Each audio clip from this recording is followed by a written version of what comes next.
Well, I think the starting point is you can't go on the road and have 4 first-half turnovers, 2 for touchdowns. I know I said that last night. It sounds like a broken record.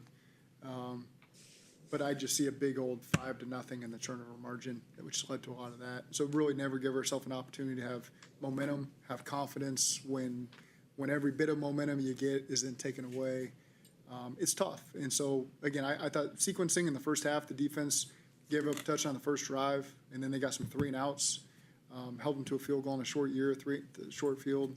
So there were some positive things. It was far from perfect. There's a lot of things we got to clean up. Offensively, there's a lot we got to clean up as well. We got to find some momentum in the run game. They pressure you from a lot of different looks. They don't make life easy on you, the Vikings.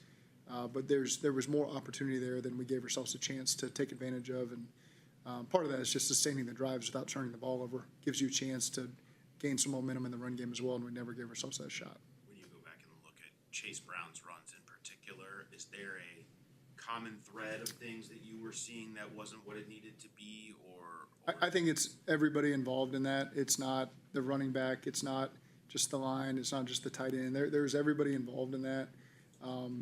There were times, where the other backs were in. There was great opportunity there, and they took advantage of it. And so I do think that they ran well. I think that's also you're going to look at, okay, Chase's yards per carry and the other guys. Some of it was a little bit opportunity with the scheme we hit versus the front that they had. But again, we've got 3 backs that we believe in, that we think we can all use in different ways. So to put that on Chase is a bit unfair because it was the unit as a whole. Well, I mean, has that been surprising, though? I mean, that's been the most surprising thing of these first 3 weeks is the fact that, expectations were through the roof for Chase and what he's going to look like this year. He's 47 carries for 93 yards right now. Is that something where you look at it and say, we're doing it wrong? No, I think as a unit, we got to be better in the run game. We have to do a great job identifying the scheme that we've got a lot of confidence in to be able to give the running backs opportunity. And our guys need to step up and do a great job with that scheme. And so I think it's unfair to put it on a player. It's on all of us offensively, collectively, to find a better answer. I do think that we've faced 3 challenging defenses early in the season. You can't make an excuse for that. We've got to find our way to put pressure on them and stop saying it's about the defense. There's got to be moments where we attack the defense and put them on their heels, and we just got to find some momentum and drives to be able to do that. And yesterday we were far from finding momentum on drives. Ted kind of mentioned a lack of physicality. Yeah. How do you explain that? Yeah, it's hard to explain. You don't want to have to explain that, but that's the truth. We got to get movement off the ball and create some displacement so that there's some space for these backs to make some hay. And again, that was the challenge yesterday, and we've talked to everybody about that up front. That again, whenever you talk about protection and physicality in the run game, you immediately think of just the offensive line. Hey, that's everybody involved. That's the backs. That's the tight ends. That's the receivers. That's the quarterbacks on their fakes trying to pull an extra hat and soften people up. That's play calling, marrying things together so you can't tee off on people and make one phase of the offense difficult. So we all play a hand in that. There's not one person or one position group you're going to point to. We all got to own that and be better at it moving forward.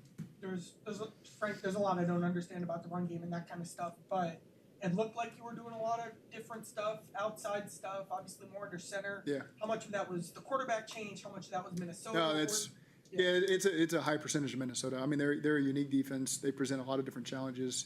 Getting Van Ginkel and Harrison Smith back makes their defense whole again, which they didn't have the week before. They haven't had Harrison all season. So they're a really challenging defense. I think that's going to take shape over the course of the season. You're going to really see that.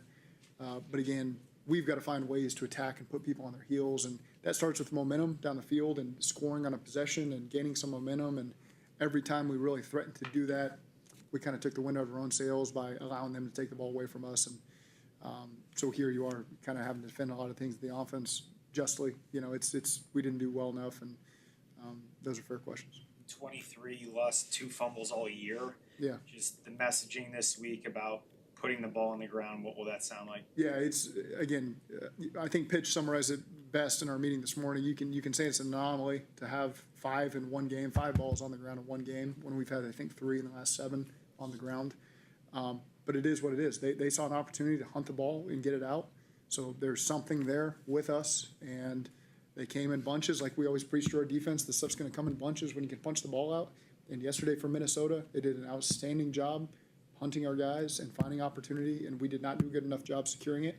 And none of them were outlandish. We have watched the TV copy, showed the team the TV copy of every single one of them, and none of them were outlandish separation, ball below the elbow. It was all fair stuff that we talk about. They just did a great job punching, grabbing wrists, getting the ball out, and then feasting on that. And then once they created momentum, it was easy for them. It just became fun for their defense, and we didn't do anything to counter that. In a game that you couldn't run effectively, you had 6 targets for Jamar, you had 2 for T, and none for Andre.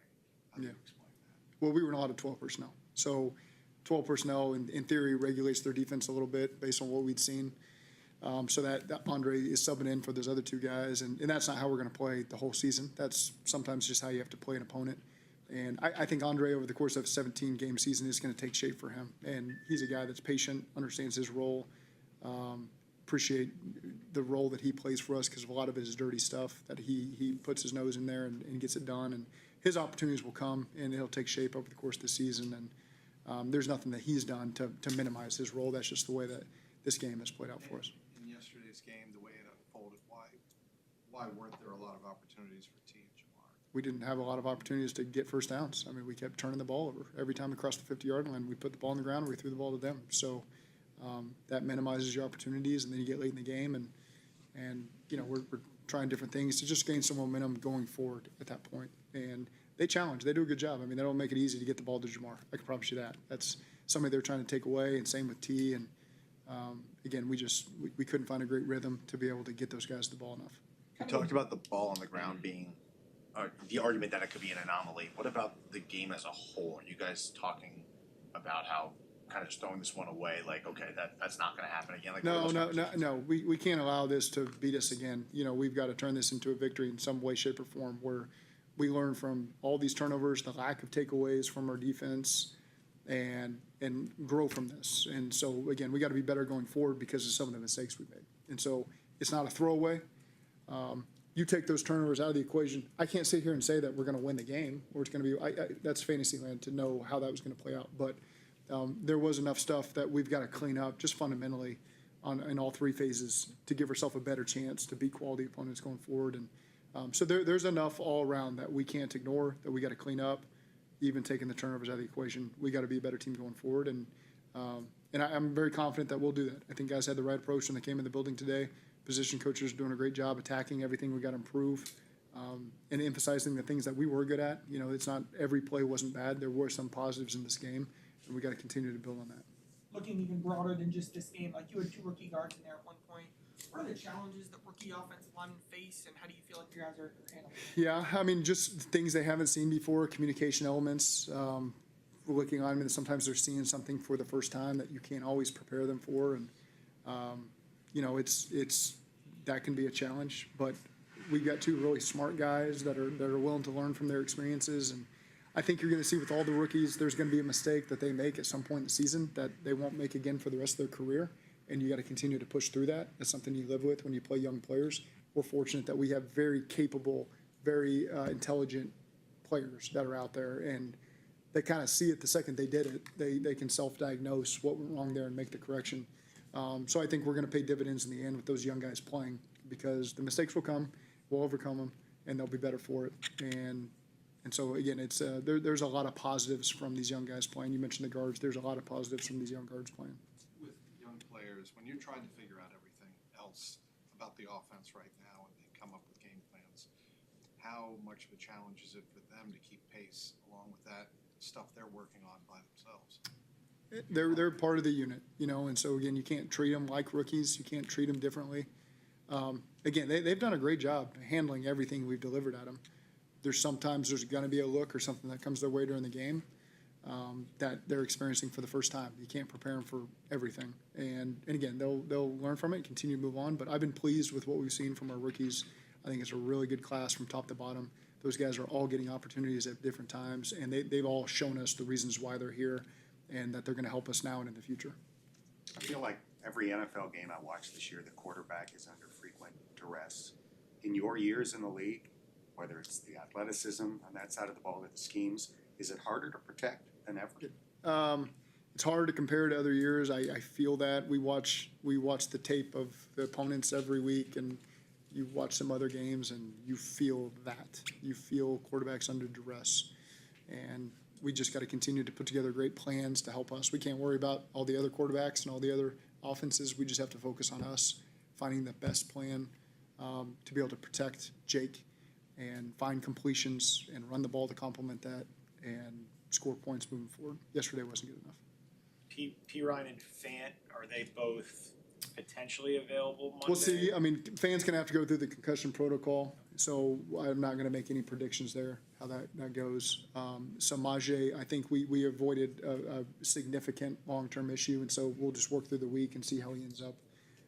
But that was at least partially good news on Samaje, that it's not a long-term surgical issue. As you continue to go, Yeah, it kind of high calf area, and so we'll work through the week and make our decisions. We got an extra day here to see where everybody's at and make our decisions there. will you continue to go as a rotation linebacker, or is that more of a product of that game? We've got good players there, and so I think finding roles for all those guys is important. Again, it's a really good group. We feel like we got depth there. We feel like we got leadership there. We got youth there. So again, we'll just continue to find ways to find roles for everybody.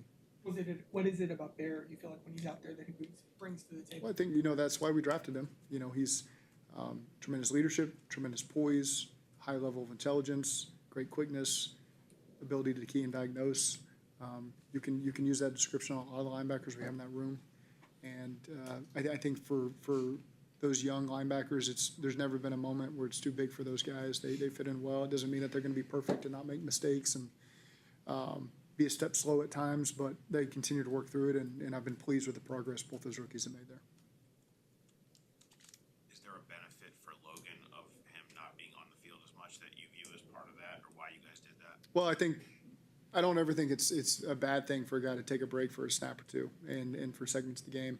The way that game was flowing, it was a great opportunity to get other guys in there and get them a chance. It was realistically, when that thing at halftime was 34-0, we still held out hope coming out in the second half, trying to put pressure on them to at least score some points and hold them, and that didn't really happen as the third quarter ensued. And so it's an opportunity. Let's get some other guys in there and get them a chance to go out there and play some football.